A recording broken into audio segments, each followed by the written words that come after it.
Hi guys! In this module, we will explore how work has changed throughout history. We won't cover every detail, but we'll stop at the most significant milestones, moments that truly changed the way people lived and worked.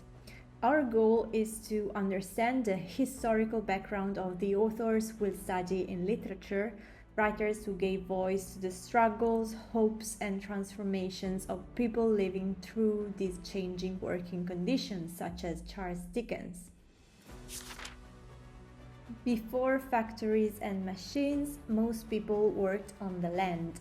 Farmers, shepherds, craftsmen, blacksmiths. Their work was slow, seasonal, and personal. Apprentices learned from masters in small workshops.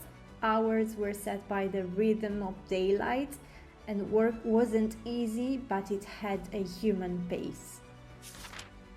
Then came the Industrial Revolution, starting in Britain in the late 18th century, and life changed drastically. New inventions like James Watt's steam engine, the spinning jenny, and the power loom made production faster than ever before. Britain had huge supplies of coal and iron, perfect for fueling machines and building factories. Also, colonial trade brought raw materials like cotton from abroad. Meanwhile, better roads, canals, and later railways connected towns and ports, creating the first modern industrial network. Workers moved from villages to mushroom towns like Manchester, Birmingham, and Leeds, cities that grew overnight around textile mills and coal mines. Just like mushrooms that suddenly appear after rain, these towns seem to spring up overnight around new factories, coal mines, and mills. They often lacked proper sanitation or housing, and streets were overcrowded and polluted. Working days could last 14 to 16 hours, 6 days a week. Children worked in factories, cleaning spinning machines or crawling through narrow mine tunnels. In 1833, the Factory Act tried to improve things. Children under 9 couldn't work, and those aged 9 to 13 could only work 48 hours per week. Still, profits came first. But even in those dark times, people started to ask new questions like, should there be limits to work? Should workers have rights? And so resistance was born. While industrial progress was transforming Britain, another kind of work was shaping the economy across the Atlantic in the United States: slavery. While most northern states had abolished slavery because their economy was based on industry, in the southern United States, millions of enslaved Africans worked on cotton, sugar, and tobacco plantations under brutal conditions because the South depended on export.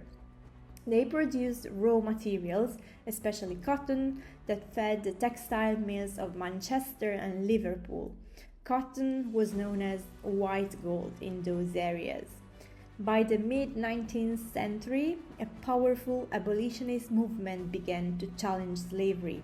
Writers, activists, and former slaves exposed its cruelty to the world and demanded justice. The conflict reached its climax in the American Civil War, fought between northern states versus southern states. Abraham Lincoln became president in 1861, and he opposed the expansion of slavery. The war ended in 1865 with the victory of the North, and the 13th Amendment to the US Constitution officially abolished slavery throughout the country. The end of slavery marked a turning point in modern history. The belief that every human being has the right to freedom and dignity at work. And this principle would later inspire the rise of workers' movements. In the early 19th century, many skilled textile workers saw their traditional jobs disappearing. New mechanical looms and spinning frames could produce fabric much faster and at a lower cost than any human hand. And this situation gave birth to a movement known as the Luddites, which began around 1811 in Nottingham. Groups of weavers and textile workers protested against these new machines that, in their eyes, were destroying their way of life. At night, some entered factories and smashed the equipment, sometimes in the name of a legendary figure called General Ludd, who became a symbol of their struggle against injustice and unfair working conditions. The Luddites were not really against technology itself, they were against the way it was being used to cut wages, replace workers, and remove their dignity. The government reacted harshly, troops were sent to protect factories, and many Luddites were arrested and some were even executed. By the mid-19th century, Britain had become the workshop of the world, and yet millions of workers still lived in poverty. So they started organizing. The first unions appeared, groups of workers uniting to negotiate better pay and shorter hours. At first, it was even illegal to form a union, and the so-called Combination Acts banned workers from joining together. But people resisted, and in the 1830s and 1840s came the Chartist movement, ordinary men demanding political rights like secret voting and representation in parliament. Their slogan was "the vote for every man." It wasn't just about politics, it was about dignity. And by 1868, Britain had its first trades union congress known as the TUC.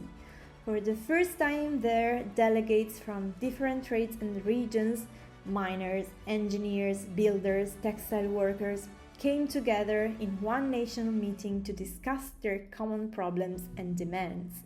And this marked the birth of the modern labor movement, a movement that would later fight for fair wages, safety standards, and political representation. During the Industrial Revolution, coal miners played a key role in Britain's progress. Despite how essential they were, miners were poorly paid and often exploited, working underground in dangerous and exhausting conditions. In 1912, miners across the UK went on strike, demanding a minimum wage. After more than a month of protests, the government finally agreed to a law guaranteeing it. Now let's move forward more than 70 years to 1984 to 1985. Britain was very different, heavy industry was in decline, and Prime Minister Margaret Thatcher wanted to close down many coal mines that were considered unprofitable. The miners fought back, led by the National Union of Mine Workers, and for almost a year, entire communities stood together. Families survived on donations, children joined picket lines, and towns became symbols of these protests. But the strike failed, the mines closed, and this marked the end of an era, not only for coal, but for the power of union themselves. Still, the miners' courage remains one of the strongest examples of solidarity in modern history. So, across countries, workers everywhere were fighting for the same basic rights: fair pay, reasonable hours, and dignity. After these long years of struggle came a day that workers could finally call their own, the 1st of May, also known as International Workers' Day or Labor Day. But why May the 1st? To answer that, we have to cross the ocean to Chicago in the United States in the year 1886. At that time, working conditions were still extremely harsh. Many people worked 12 to 16 hours a day, 6 or even 7 days a week. So American workers decided to take action. Their slogan was simple: 8 hours for work, 8 hours for rest, and 8 hours for what we will. On May 1st, 1886, thousands of workers went on strike across the country, demanding the 8-hour workday. In Chicago, things took a tragic turn, and during a peaceful rally in a Haymarket Square, a bomb exploded, and several policemen and protesters were killed, and the event shocked the entire world. In 1889, the Second International, a global meeting of socialist and labor organizations, decided that May 1st would be celebrated every year as a symbol of workers' unity and strength. There's another important moment we can't forget, the Wall Street crash of 1929. It began in the United States during the presidency of Herbert Hoover. It was a time of optimism, and many believed everyone could get rich easily. So people had started buying company shares on credit, hoping prices would keep going up forever. Share prices suddenly fell on the New York Stock Exchange and panic spread. Everyone tried to sell their shares at the same time, but no one wanted to buy. And in just a few days, billions of dollars disappeared and thousands of investors lost everything. The real tragedy wasn't just on Wall Street, it was in the streets and factories. Businesses closed, banks failed, and unemployment skyrocketed. By 1933, about 1 in 4 American workers had lost their job. Across the world, millions of families were thrown into poverty, and the worst day of the Wall Street crash was October 29, 1929, a day that entered history as Black Tuesday. And this led to Franklin Roosevelt's New Deal in the 1930s, a series of programs that created public jobs, social security, and the first steps toward modern welfare systems. The 20th century brought wars, revolutions, and finally reforms. After the 2 world wars, many countries built what we call the welfare state, systems that protect workers from poverty, unemployment, and illness. Unions grew powerful, governments and employers learned to negotiate, and for a while it seemed that progress would never stop. Let's look at some of the most important milestones that marked this transformation. From the 1980s onward, a wave of economic change and globalization began to reshape industries, weaken unions, and redefine what it meant to have a secure job. Technology was advancing fast, and the world of work was entering a new, uncertain era.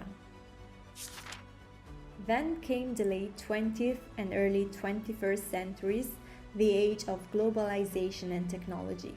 Globalization is the process that made the world more connected than ever before, economically, culturally, and technologically.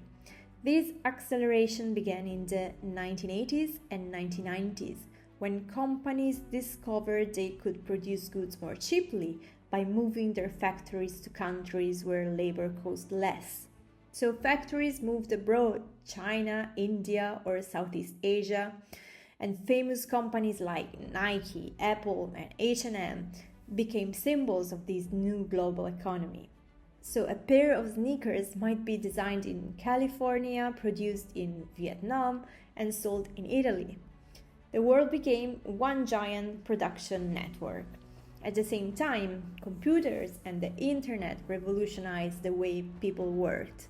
The World Wide Web was launched in 1991, and emails replaced letters, online databases replaced filing cabinets, and by the early 2000s, the first remote jobs and online services appeared. Companies like Google, founded in 1998, or Amazon in 1994, and Facebook in 2004, reshaped not only communication but also the entire concept of work. And many new kinds of work appeared, like freelancing, consulting, jobs that didn't exist before. And for some people, this meant freedom, the chance to work from anywhere at any time. But it brought insecurity because stable, long term contracts became rarer. The 2008 global financial crisis made things even more unstable. Millions of people lost their jobs and many countries cut public spending.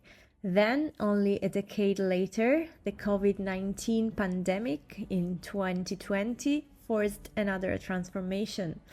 Remote work and digital collaboration became the norm almost overnight, and what was once temporary suddenly became the new everyday reality. And now another wave has arrived: artificial intelligence.